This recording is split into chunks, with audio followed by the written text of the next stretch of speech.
চড়ক পুজোকে কেন্দ্র করে ঐতিহ্য ও ভক্তির অনন্য মেলবন্ধনের সাক্ষী থাকলো পুরুলিয়ার লহরিয়া শিব মন্দির চত্বর। প্রতি বছরের মতো এবছরও ভক্তদের আকর্ষণের কেন্দ্রবিন্দু হয়ে উঠল ভোক্তা ঘোড়া অনুষ্ঠান। মঙ্গলবার সকাল থেকেই মন্দির সংলগ্ন মাঠে ভিড় জমাতে শুরু করেন অসংখ্য দর্শনার্থী ও ভক্তরা। বাংলা ছাড়াও প্রতিবেশী রাজ্য ঝাড়খণ্ড এবং ওড়িশা থেকে বহু মানুষের সমাগমে এলাকা পরিণত হয় এক মিলন মেলায়।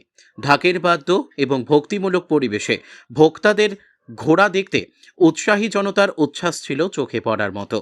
লহরিয়া শিব মন্দির প্রাঙ্গণে আয়োজিত এই গাজন উৎসব টানা 4 দিন ধরে চলে। ধর্মীয় আচার, মানত পূরণ এবং লোকাচারের সমন্বয়ে এই উৎসব শুধুমাত্র একটি পুজো নয়, বরং গ্রামীণ সংস্কৃতি ও বিশ্বাসের এক জীবন্ত প্রতিচ্ছবি। স্থানীয় প্রশাসনের তত্ত্বাবধানে নিরাপত্তার ব্যবস্থাও ছিল চোখে পড়ার মতো।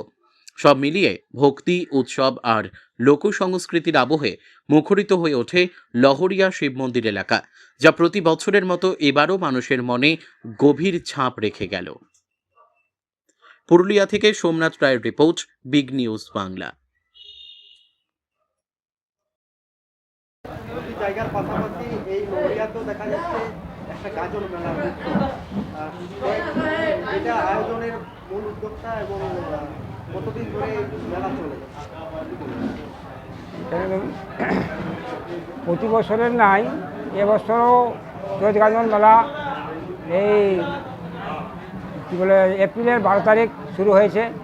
আমাদের এই মেলা বংশ পরম্পরা হয়েছে, কয়েকশো বছর ধরে আমরা যখন থেকে জন্ম হয়েছে আমরা দেখে আসছি। এবং এই প্রথমে আমাদের আমফলহার দিয়ে মেলা শুরু হয়, প্রচুর জনসমাগম ভক্তরা আসে।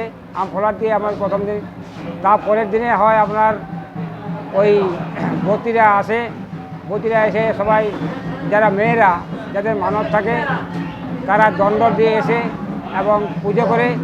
তারপরে রাত্রিবেলা আপনার হয় ছৌ নাচ, বিখ্যাত যারা ওই পদ্মশ্রী বা আরও অন্যান্য বিভিন্ন ধরনের পুরস্কারপ্রাপ্ত ছৌ শিল্পীরা এখানে তাদের মানত আছে।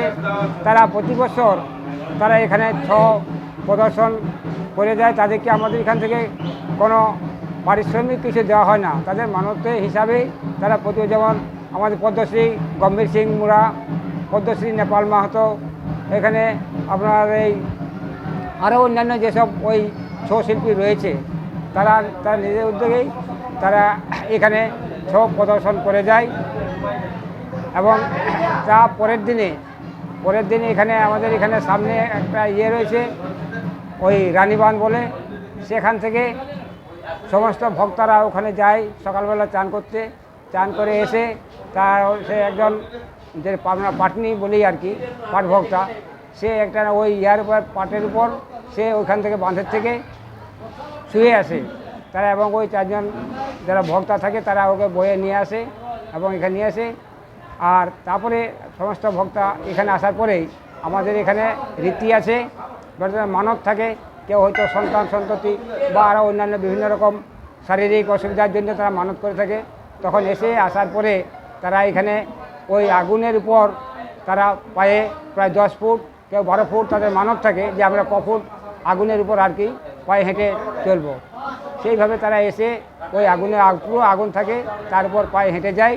এইভাবে আর কি তারা যখন ওই তাদের মানসিক যখন পূরণ হয় তারা আসে, সেটা আর কি সেইভাবে আগুনের উপর দিয়ে তারা হেঁটে যায়, কিন্তু কোনো এটা দেখে নাই। তারপরে যারা ওই ভক্ত থাকে তারা চড়ক, যেটা ওই উপরে তারা ওই পায়ের পিছনে তারা ওই থেকে ওই লোহার গোছ থাকে, তাতে আর কি ওই পিঠের উপর দিয়ে এবং ওই দিয়ে হুক দিয়েই তারা ওই যে চড়কের দাগের উপরে গিয়ে তারা তাকে ঘুরে।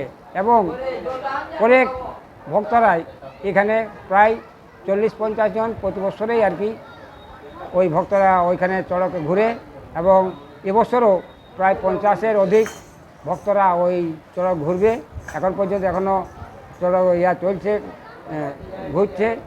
আর এখানে এবছর বিশাল জনসমাগম, মানে কি বলবো, এটা মানে আমরা যতদিন দেখে আসছি তার প্রায় 3 গুণ বলা চলে। এখানে কানায় এখানে লোক আর কি ভর্তি, এত বড় মাঠ সবাই ভর্তি, এবং কোথাও কোনো রকম অপ্রীতিকর ঘটনা ঘটে নাই খুব সুষ্ঠুভাবে। এবং আমাদের এখানে যে আমাদের পূজা কমিটি রয়েছে, সেই পূজা কমিটি তাদের যথেষ্ট সংখ্যক তারা সহযোগিতা করেছে, তারা বিভিন্ন জায়গাতে, যাতে করে ব্রতীরা যারা এসছে তাদের কোনো রকম অসুবিধার সম্মুখীন না হয়, রাস্তাঘাট বা পূজা দেওয়ার জন্যে তারা সবাই সহযোগিতা করেছে। এবং প্রশাসন থেকেও যথেষ্ট সহযোগিতা করেছেন, যাতে করে এখানে কোনো রকম কোনো মন্দিরের মধ্যে বা এই মেলার মধ্যে কোনো রকম অপ্রীতিকর ঘটনা না ঘটে। এই মেলার মূলত উদ্যোক্তা কারা? উদ্যোগটা আমাদের এখানে সাতগাঁয়ের যে কমিটি রয়েছে, সেই সাতগাঁয়ের কমিটি মিলিয়ে আমাদের এখানে এই মেলার আয়োজনটা করা হয়। এইভাবে আর কি আমি প্রতি বছর আমাদের এখানে মেলার কাজ শেষ করি। আমি হচ্ছি শিবশঙ্কর মাহাতো, এখানে সভাপতি।